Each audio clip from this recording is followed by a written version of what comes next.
watched it. So here we go. This is take 2.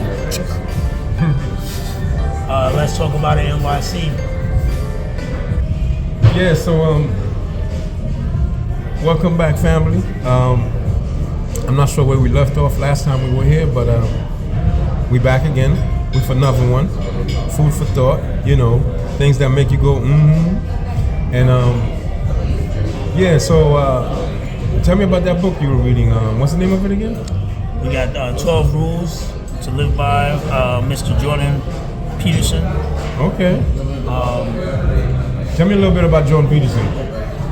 He's a very educated man, but his main field is he comes from the psychology field, and he was a practicing psychologist, or he studied in psychology, or both? Both. Oh, he had a practice? As far as I know, as far as I remember. And he takes the religion and the rules of religion, and he teaches the practicality and the psychology of religion. In terms of religion? Well, in the terms of the book that I'm reading, that was, I don't know his full background. Like you've read another one of his books, right? But from this book, that's what is the topic of this book, or the main theme of this book. Someone had asked him, he said that this is something he should do, and this is his endeavor on that book.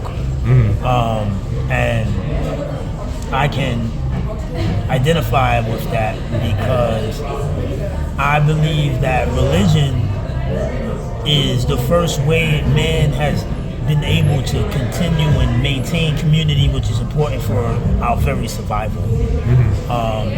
When you want something to be followed, when you figure out a pattern, you turn it into a system. And that's what religion is. Okay, what's the best situation for man and woman? Boom. What's the best situation for shelter? Boom. What's the best way to hunt? Once you learn how to hunt the elephant or the bison or the buffalo, you turn it into a system. And you might have the young guy who's new, he's like, wait, what if I just do this? You shouldn't do that because it was a great idea for someone else and they died trying it. But the young guy's gonna want to do it his way because he doesn't understand that this is years and years of practice perfected and created into a system. And I believe that's what religion is. That's why most major religions have most of the same rules. This is 12 rules for life. Right, so he's taking that concept and he's showing the psychology behind it. Now, I've been up to the first chapter. And in the first chapter, he's talking about the first rule. And the first rule? The first rule is head up, shoulders back. I'm paraphrasing it, but it's and I'll get into the detail of why he's saying that. But so the first rule is, keep your head up and put your shoulders back. When he's saying that, he breaks down in the beginning. He talks some story about lobsters. Lobsters are dope because the pathways for their brain, neural pathways are big, and you can see them. They're easy to see. So man has been able to study them to determine their behavior and how their brain works, and that can be applied to human beings.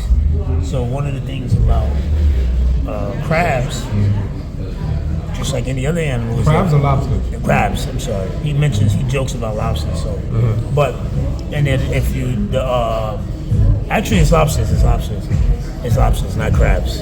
It's lobsters. Because I remember the claws. But he relates them to each other.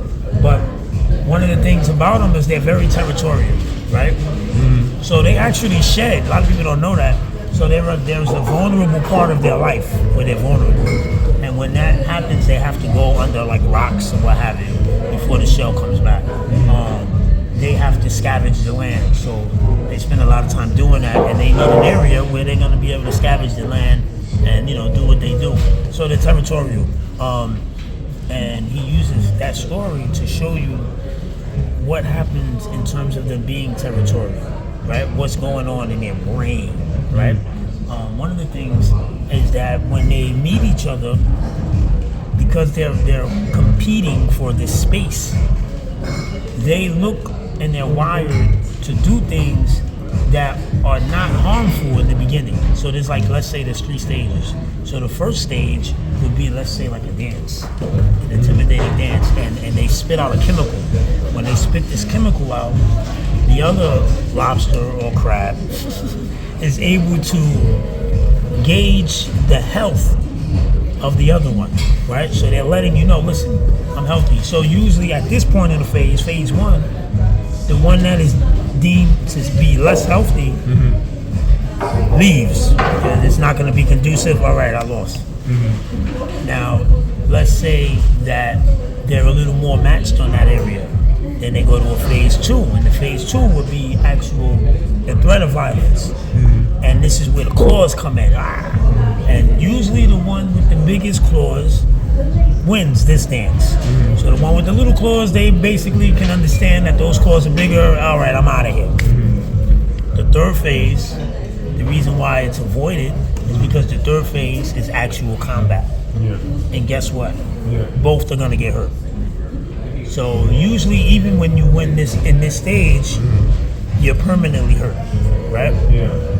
So this is why they go on to that stage last. And what they're saying is that these things are wired in them. It's wired in them. And he's, basically relating that to human beings, and why it's wise to not be confrontational all the time, because, and being from the situation I was in prison, you have to think like that. You have to think it's just worth the fight, because sometimes it'll be like in a locker room. I mean, not in a locker room, inside the cell. The cell is very small, and there's a lot of sharp corners in the cell, because you have a locker, the sink. And if you go in that cell, you might just wrestle and tussle, or you can really get hurt, right? And if you're really hurt, even if you win, you're really hurt, right? So you have to think like that. And he was relating that to humans, and the fact that it's not bad or good, it is what it is in terms of territory. So I like to think about it as also when you see in the hood and you see what we call gentrification, everybody's trying to compete for the best space. It's nature. So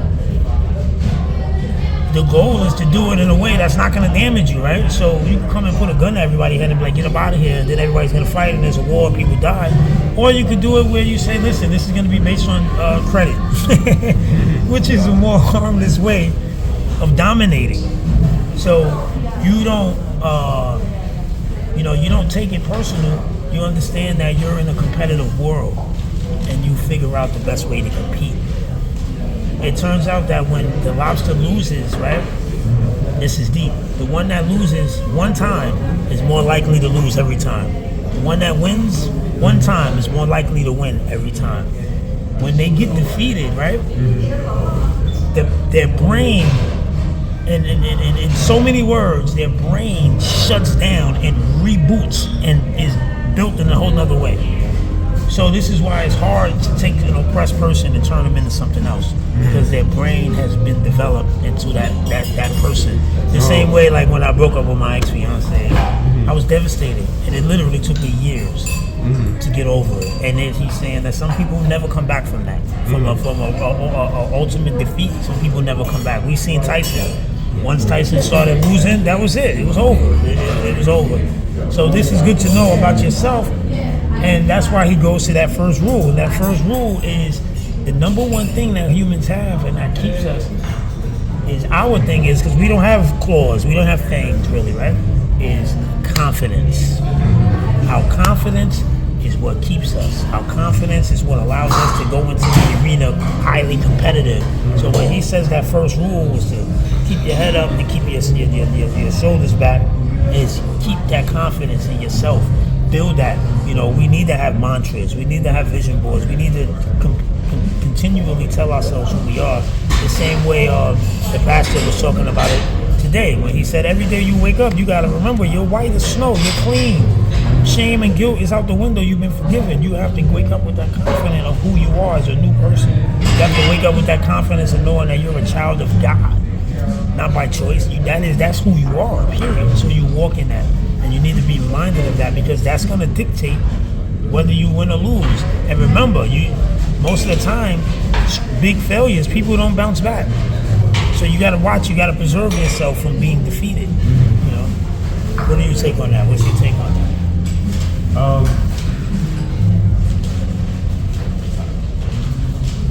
It is. That was a lot, but No, it's interesting in the sense that, as you mentioned, Tyson, that once he started losing, he just kept losing, and prior to that first loss, he always kept winning. So there is some correlation there, and for me, that's important. But I would like also to highlight the fact that. There's a battle that you have to fight before you face an opponent, an external opponent, and that battle is the battle within. Yep. And the battle within is the first battle, because if you can master that battle, then most of your external battles are not going to be issues for you. Right. Because and we fool ourselves out of our position, in the sense that. Like you mentioned, people sometimes experience things, and those things, while they may not have been a battle, physical battle, but there was still a struggle in terms of mental, spiritual, emotional. There was an exchange that took place, and after that exchange, people find themselves in places like depression, or they find themselves in anxiety, or they find themselves in they're agitated or angry. And or mad, so physically, you've been moved out of your position, and you're not even realizing it, and you actually playing into it now by prolonging it as opposed to snapping out of it. Although sometimes it's easier said than done, but it's wise to know that this is something you need to snap out, because the longer you take, the longer it takes. Because as you take long, it's giving it more time to actually alter your DNA, to alter your mental in a way. Whereas now you actually forge yourself in this new person that you didn't even want, that is really bad for you. This defeated person. This defeated person. So you're now going to be walking around with this cast of defeat for the next long while. While if you knew life like this, if you understood life like this, if you had this rule that's going to let you know that a battle for dominance exists. Not only does it exist in the world, but it exists within you. And the battle for dominance within you is that against your vices. Like some people, if it's sweet, they want it sweeter. If it's soft, they want it softer. If you tell them go to sleep, they want to sleep longer. And that's the one you gotta fight. The one that want to sleep longer. The one that want it sweeter. The one that want it softer. That's the fight you gotta fight. You be like, cut it off. No, I'm not doing that. Or I'm getting up. Or I don't want it any more soft. And as you do that now, you are also training and also altering your genes to fit that person. And that person, for all of us, we all have different minds, right? So the ideal for all of us is within ourselves. So we know the limits of our ideal. And it's sufficient to say, go for that. Right. Go for the limit of your ideal. Don't necessarily go for the limit of my ideal. Go for the limit of your ideal. And in going for the limit of your ideal, then you're gonna learn for yourself what you need to be in the world and to yourself. So you're killing two birds with one stone. So this one rule, about walking with your straight and your shoulder. Especially now, scientists have also realized that your posture, your body posture, also plays a role into your neural, your psychochemical makeup. So even if you don't even say anything, just the fact that you're sitting in a slouching position, that's a code for the body to understand certain things and do certain things. It don't regulate the heart rate as well as it's supposed to. It don't regulate your circulation as well as it's supposed to. It shuts down your digestion. It shuts down. Once you sit like this, it tells your body to go into a shutdown mode. So now things are not building and developing like they're supposed to. You are supposed to stay alert and work. So now your body is fully working as it's supposed to. And as it works as it's supposed to, then it's altering your genes as it's supposed to. So now you are forging and making the new you are constantly working on it, because I don't know if you're aware of this, but within a year, every cell in your body is a new cell. There'll be a new person here. So if this new person was sitting around slouching all the time, Yeah. those new cells are gonna come in that slouching manner. Yeah. If this new person was standing up and shoulders back, then those new cells are gonna come up in that way too. Right. So it's important to be aware of this rule, because once you're aware of this rule, then being aware of it is gonna help you process life in a way that's much better for yourself, that's much better for your family, that's much better for your community, that's much better for humanity. Because if we have 100 guys who've been slouching around for 10 years, as opposed to 100 guys who've been walking tall and firm, it's a different community you have. It's a different conversation. So, out of the 12 rules, I think, and I don't know if they labeled the rules in terms of importance as to 1, 2, 3, 4, 5, and this being one and being the most important. But in my book, this is a very important one because knowing, and this is not like you need to know how to read, you need to know how to write, you need to know how to think. None of that. This is just on how the body works. And know this, and you will learn everything else. You know this one thing, apply this one thing, understand this one thing. Everything else is going to fall into place. And I'm not saying that this is number one, but to me, this sounds like a very important one, though. It sounds like a very important one. Foundational one. So this is chapter 1 of 12 Rules for Life. We'll be coming back again for chapter 2, and I don't know what's the next rule, but as we go through the book, we'll go through the chapters until we finish it. So if you like this content, if you like this conversation, definitely like, share, subscribe, and tell a friend to tell a friend, and let's do it again. Check please.